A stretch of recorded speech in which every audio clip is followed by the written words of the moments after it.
మిథున రాశి వారికి కళా సాహిత్య రంగాల్లో ఉన్న వారికి అనుకూలమైన మార్పులు ఏర్పడతాయి. కొత్త ప్రాజెక్ట్స్ కోసం చేసే ప్రయత్నాలు అనుకూల దిశలో ఉంటాయి. సోషల్ సర్కిల్ ని పెంచుకోవాలని కొన్ని నూతన కార్యక్రమాల పట్ల, విందు వినోదాల పట్ల ఎక్కువగా టైం కేటాయించటం, అక్కడికి వెళ్లి 10 మందితో స్నేహాలను పెంచుకునే విధంగా మీ ఆలోచనలు, మీ యొక్క ప్రవర్తన మారే విధంగా ఉంటుంది. ఈ మధ్య కాలంలో మనకి పరపతి ఉండాలి, పలుకుబడి ఉండాలి, 10 మంది ఖచ్చితంగా తెలిసి ఉండాలి, అప్పుడే మనకి పనులు జరుగుతాయి. ఈ విధమైన ఆలోచనలు మీరు కలిగి ఉంటారు. చిన్న పొన్న ప్రయాణాలు, వృత్తి నిమిత్తం చేసే ప్రయాణాలు అనుకూలంగా ఉంటాయి. నూతన పెట్టుబడులతో వ్యాపారాన్ని అభివృద్ధి దిశలో ఉంచాలన్న ఆలోచనలు కలిసొస్తాయి.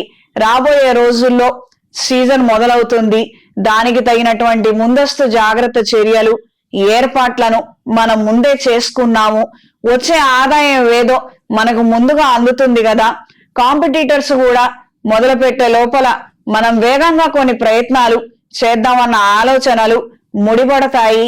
అనుకున్న సమయానికన్నా ముందే రా మెటీరియల్ ని అందుకునే విధంగా పరిస్థితులు గోచరిస్తున్నాయి.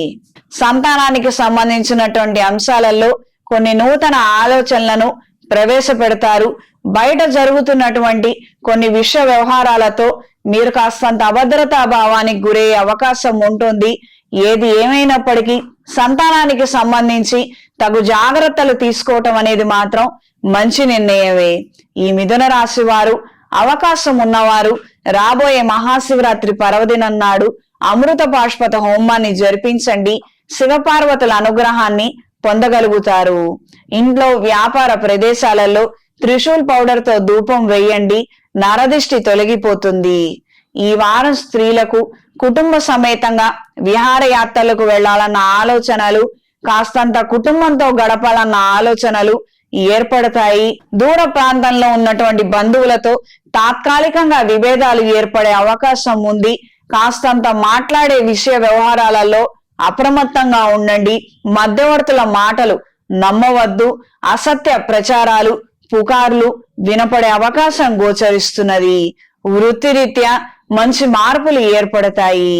ఈ వారం మిథున రాశి వారికి కలిసొచ్చే రంగు గోధుమ రంగు, కలిసొచ్చే దిక్కు పడమర, కలిసొచ్చే సంఖ్య 2. ప్రతిరోజు ఆదిత్య హృదయాన్ని పఠించండి. ఇంట్లో లేదా వ్యాపార ప్రదేశాలలో త్రిశూల్ పౌడర్ తో ధూపం వేయండి. నరదిష్టి తొలగిపోతుంది.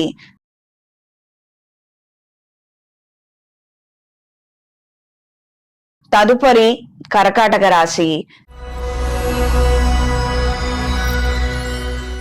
కర్కాటక రాశి వారికి కార్యానుకూలత పెరుగుతుంది. కొత్త పరిచయాల ద్వారా విశేషమైనటువంటి సమాచారాన్ని అందుకోగలుగుతారు. అర్ధాంతరంగా ఆగిపోయినటువంటి కార్యక్రమాలు కావచ్చు, ఎన్నో రోజులుగా సాగుతున్నటువంటి విషయాలు కావచ్చు, కాస్తంత పురోగతి దిశలో ఉంటాయి. దైవానుగ్రహంతో ఆ కార్యక్రమాలలో పురోగతిని సాధించగలుగుతారు. ఈ సాగుతున్నటువంటి వ్యవహారాలలో కూడా మంచి పురోగతి, సెటిల్మెంట్ కి నోచుకునే విధంగా పరిస్థితులు ఏర్పడతాయి. భూ సంబంధమైనటువంటి విషయ వ్యవహారాలు అనుకూల దిశలో ఉంటాయి. మంచి ఇంటిని లేదా స్థలాన్ని కొనుగోలు చేయాలన్న ఆలోచనలు, దీనికి సంబంధించినటువంటి ప్రయత్నాలను మొదలు పెట్టగలుగుతారు. వ్యాపార రీత్యా పెట్టుబడులు పెట్టలేనటువంటి పరిస్థితులు ఏర్పడవచ్చు. కొంతమంది స్నేహితుల ద్వారా ధనాన్ని ఆశించి ఆ రూపంలో పెట్టుబడులను తీసుకొచ్చుకునే పరిస్థితులే ఎక్కువగా ఏర్పడే విధంగా ఉన్నది. దూర ప్రాంత ప్రయాణాలు అనుకూలంగా ఉంటాయి. పిల్లల్ని విదేశాలకు పంపించి చదివించాలన్న ఆలోచనలు కలిసొస్తాయి. దీనికి సంబంధించిన ఏర్పాట్లు, రుణాల కోసం చేసే ప్రయత్నాలు అనుకూల దిశలో ఉంటాయి. ఈ కర్కాటక రాశి వారు రాబోయే మహాశివరాత్రి రోజున అవకాశం ఉన్నవారు అమృత పాష్పత హోమాన్ని జరిపించండి.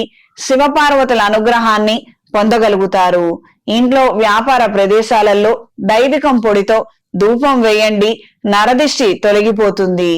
ఈ వారం స్త్రీలకు, కళా సాహిత్యకారులకు కాలం అనుకూలంగా ఉంది. మంచి అవకాశాలను, ప్రజాదరణ కలిగినటువంటి కొన్ని ముఖ్యమైనటువంటి పాత్రలను, కొన్ని విశేషాలను